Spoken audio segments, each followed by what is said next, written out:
I will make this a very short video. Today we will be discussing looking past race.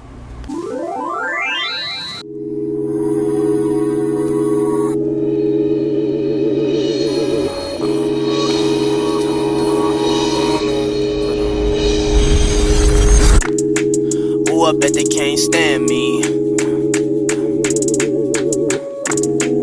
Ooh, I bet they can't stand me.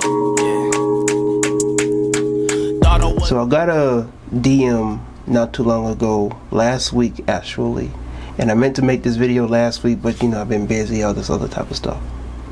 Anyways, the man was telling me that he appreciates the stuff that I be posting. He understands and notices the way that my page is, that I talk about a lot of things that resonate with black people, and he has no issue with that. However, he thinks that I need to expand my perspective on things when it concerns race, that I need to look past the racial issues, look past color and complexion, you know, this usual narrative that they try to put in front of us and stuff like that.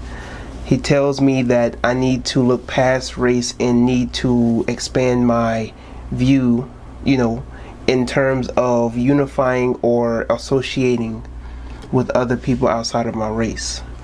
Even going to the extent of saying that I need to find a woman, that I could possibly find a woman who doesn't reflect me, who doesn't look like me.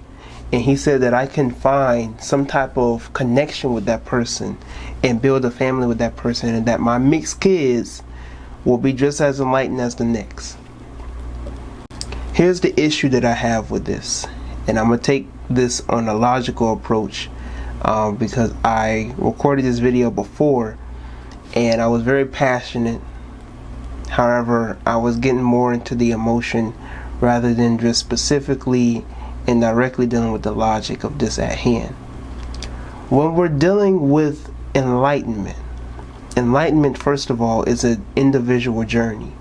I don't care how much information you get on the occultic stuff, on the spiritual stuff.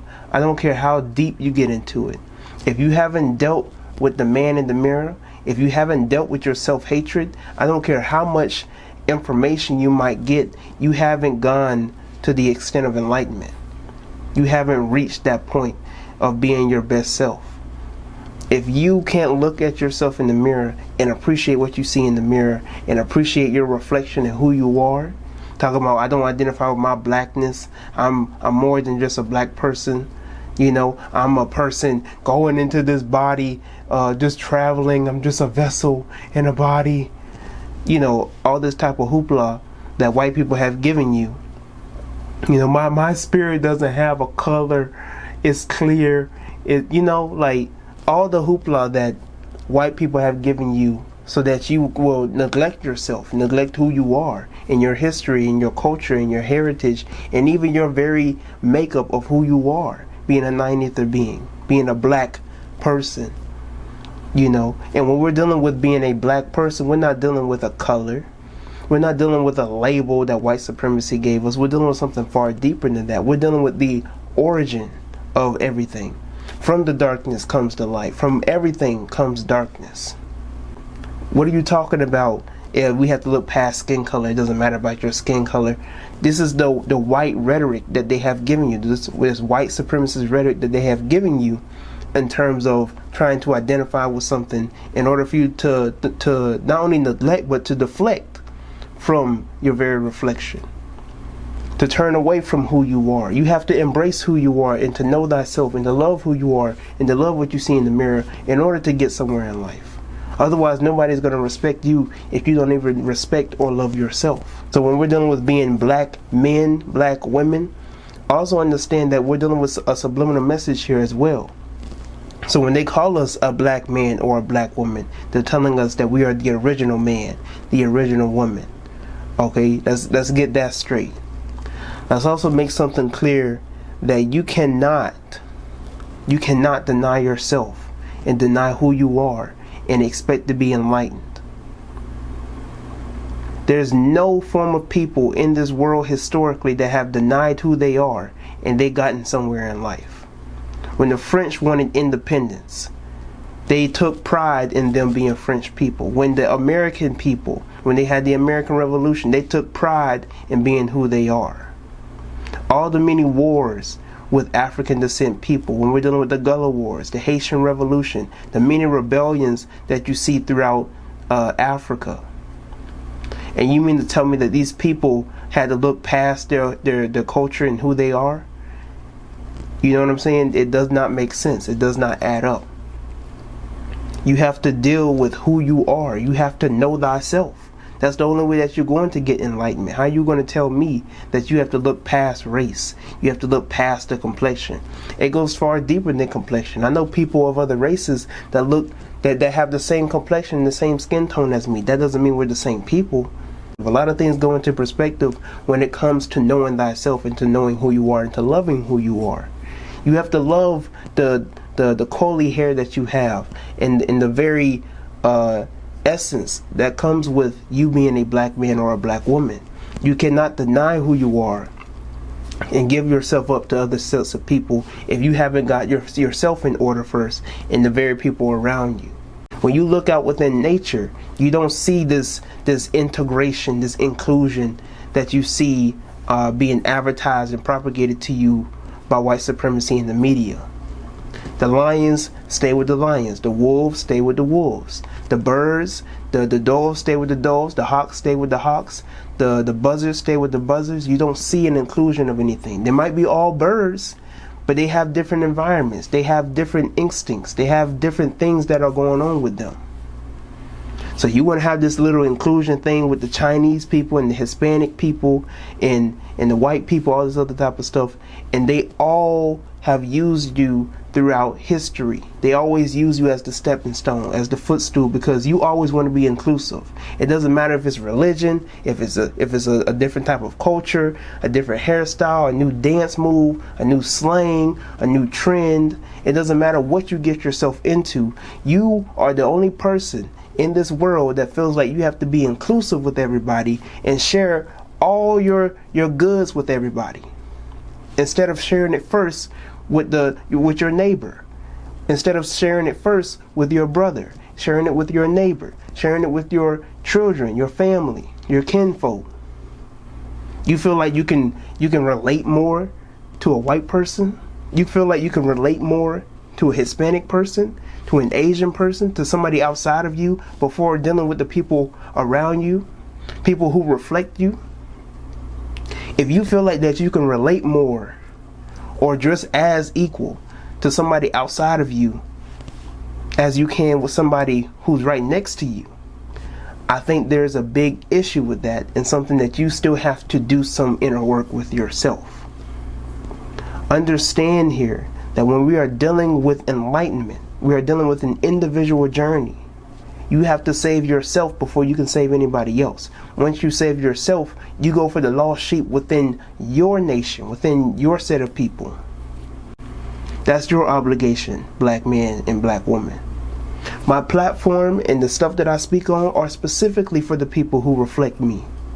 That's my obligation. That's nature. The first law of nature is self-preservation. What business do I have being with Becky? What business do I have being with Ling Ling? This is no diss or no shot at them. This is how they cooperate as well. This is how the Jewish community and Chinese and the Japanese and the Arab, the East Indian, this is how they coordinate their communities as well. So what business do I have with Becky and Amber and Stacy? What business do I have with Gabrielle or Valerie? What business do I have with Ling Ling or Sufi? What business do I have with Fatima? You know, I don't have any business with any other race of women other than my Latoya, other than my Felicia. You know what I'm saying? Other than the woman right next to me who has been with me for millenniums. The black woman that is the original package. So why do I need the ripoff? Why do I need the woman who's trying to be like her? You know, the one that's putting the butt implants and the lip implants, the one that's trying to use her slang, trying to get her box braids and stuff like that. Why do I need to be with the one who's trying to reflect the woman that's right beside me?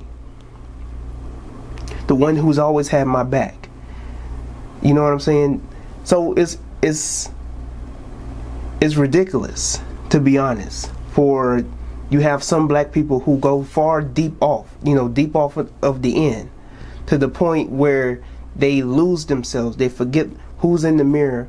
They lose themselves, and they begin to unify with anybody and everybody, instead of bringing that information, bringing that love, bringing that sincerity, bringing that knowledge to their people.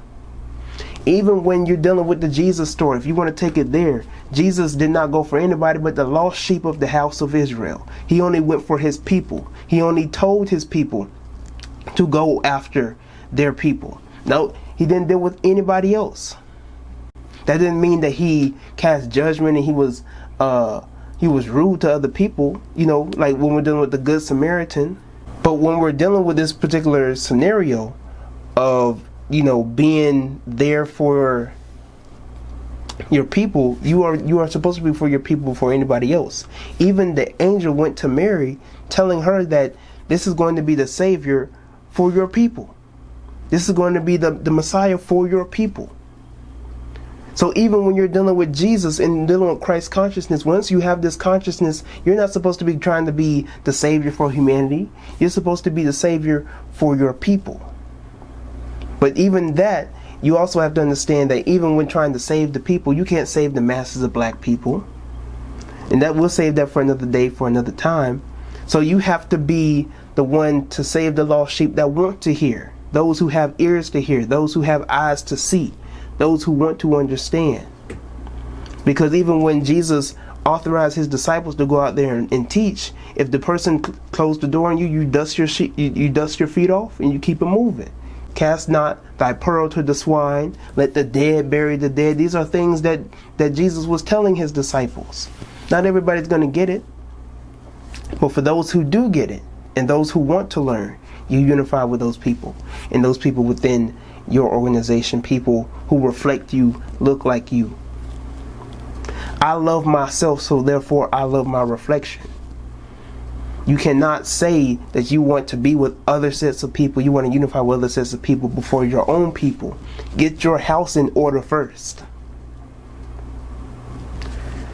Nonetheless, I'm Tyrone. Hopefully you got something out of this video. Until next time, I'm Tyrone. Like this video, subscribe to my YouTube channel, check out my clothing line. Till next time, I'm out.